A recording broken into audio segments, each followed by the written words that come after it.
గట్టిగా క్లీన్ వల్ల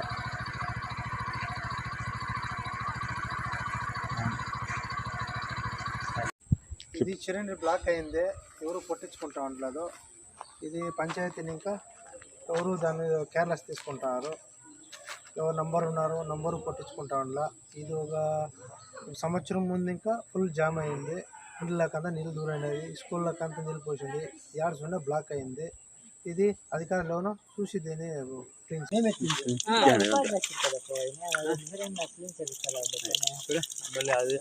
మీరు అడగకుండా గమ్మున ఉన్నారా? ఏడాదికి 2 సర్తీలో ప్రావిజన్ ఉంది, ఏమి చిరండీలు క్లీన్ చేసేది. ఊరి మెంబర్ కి ఉంటుంది అది అధికారము ఆడ గ్రామ పంచాయతీని. ఇంకా మీరు అడగల ఓట్లు వేసిన వాళ్ళు మీరు కదా, తెలిసేదా మీకే?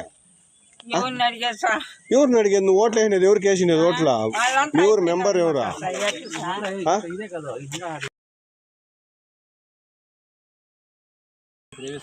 ಅಬ್ಬೈನಹಳ್ಳಿ ನಮ್ಮೂರಲ್ಲಿ ಚರಂಡಿ ವ್ಯವಸ್ಥೆ ಇಲ್ಲ. ಚರಂಡಿ ಲೈಟ್ ಇಲ್ಲ. ಸುಮಾರು ಒಂದು ವರ್ಷದಿಂದ ಯಾವ ಚರಂಡಿ ಎತ್ತಿಲ್ಲ. ಎಲ್ಲ ಗಲೀಜೆಲ್ಲ ಆಗಿಬಿಟ್ಟು ಎಲ್ಲ ಮನೆಯಲ್ಲಿ ಎಲ್ಲ ಕಾಯಿಲೆ ಎಲ್ಲ ಬರ್ತಾಯಿದೆ, ನೊಣಗಳು ಜಾಸ್ತಿ ಆಗ್ತಾಯಿದೆ. ಅದರಿಂದ ತುಂಬ ತೊಂದರೆ ಇದೆ. ಅದಕ್ಕೋಸ್ಕರ ಪಂಚಾಯತಿ ಅಭಿವೃದ್ಧಿ ಅಧಿಕಾರಿಗಳು ಬಂದು ಅವ್ರ ಗಮನಕ್ಕೆ ಹೋಗಿ ಇದನ್ನು ಸರಿಪಡಿಸಬೇಕಂತ ತಮ್ಮಲ್ಲಿ ಮನವಿ ಮಾಡ್ಕೊಳ್ತೀವಿ. మా ఇంటికి మా ఊరు అప్పాయిపల్లి, నా పేరు మారక్క. ఈ నీళ్ళు సిరిండి నీళ్ళు పాత ఊర్లో ఇంటి తొలగుట్లో ఇంటి నీళ్ళు వస్తాయి. వచ్చిన నీళ్ళంతా మా ఇంటికి స్టాక్ అయిపోతున్నాయి. ముందు ఏం చేసినారంటే ఇండ్లు కట్టేదానికోసం అంతా భర్తీ చేసినారు. భర్తీ చేసింటే అదంతా స్టాక్ అయిపోయి మా ఇంట్లో మనిషికి ఆరోగ్యం లేకుండా హాస్పిటల్ పాలైనాడు. మాకు ఇప్పుడు 3-4 లక్షలు ఖర్చు అయింది. వాళ్ళకి క్లీన్ చేయండి, మీరు ఎత్తండి అంటే ముందు క్లీన్ చేయించు, మేము ఎత్తుతాము. ముందుకైనా చేయకుండా పోతే మేము ఎత్తేక అవుతుంది, ఊర్లోని వాళ్ళు చేర్చండి, న్యాయము పంచాయతీ మాట్లాడదాము అని చెప్పి వాళ్ళు అంటున్నారు.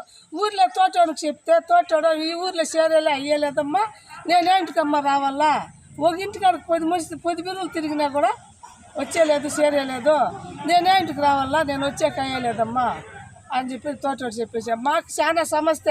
మా ఇల్లు ఏమన్నా పడిపోయానుకో మీరు కట్టి వెళ్ళానేసి రజనీ పెండ్లానికి చెప్పినాను. మాకేలమ్మా నువ్వు చెప్పేది, నువ్వు పోయి పంచాయతీలో చెప్పు అనిన్నారు. నేను పోయి పంచాయతీలో చెప్పినాను, వాళ్ళు రాలే. మళ్ళీ నీళ్ళు సురేష్ని చెప్పినాను, వాడు అంతా బ్లాక్ అయిపోయిందమ్మా అని. మళ్ళీ పోయింది బిల్ కలెక్టర్ మొన్నప్పుడు పోయి తోడుకొని వస్తే ఐపీఎం చేసా నన్ను మోరీతో నీళ్ళు పెట్టేసిందే, ఫోటో తీసుకొని ఎత్తుకున్నాడు. ఇప్పటికి అడ్రస్లు అన్నీ అలాగే. మేమేం చేసేది, ఆరోగ్యాలు బాగుండా, నేను షుగరు బీపీ ఉండేది, నేను వైన్కి బాగా లేకుండా అయిపోయి హాస్పిటల్ పాలయ్యింది. నేను కూర్చుని ఇస్తే మా సమస్య ఎవరు బగేరుస్తారు చెప్పు? ఎన్ని దినాలు ఇంకా బ్లాక్ అయింది అదంతా? ఇప్పుడు ఒక 6-7 నెలల నుంచి మా ఇంటికాడ బ్లాక్ అయింది. దానికి ముందు అవంతుకో పోతా ఉండే. ఏడు మూసేసినప్పుడు ఈ స్కూల్ లేకపోతే 10 మనిషికి అక్కడ ఉంటుంది, 10 మనిషి చేస్తారా? ఇప్పుడు నాకు నా యజమానికి బాగా లేకుండా అయిపోయా. ఇప్పుడు మా అనుభవం మా కష్టం మేము వాళ్ళకి చెప్పుకోవాలా, మేము ఇంకెవరికి చెప్పేకోతుంది. చెప్తే ముందు క్లీన్ చేయించు, వెనక్కి క్లీన్ చేయించు అని చెప్పిందంటే 15 దినాలకు 20 దినాలకు ఒక నాటి వస్తాను. నేను వచ్చి నేను చేపించేకోతుంది, ఏ మగని పట్టుకొని చేపించేకోతుంది, నేను ఏ మగని పట్టుకొని చేపించేకోతుంది.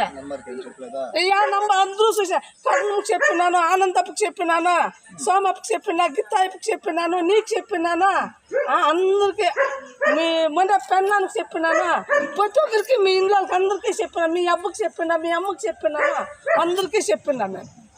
ఎవరు తలకేసుకోకపోతే మేము ఏడ పాడైపోయేది, మేము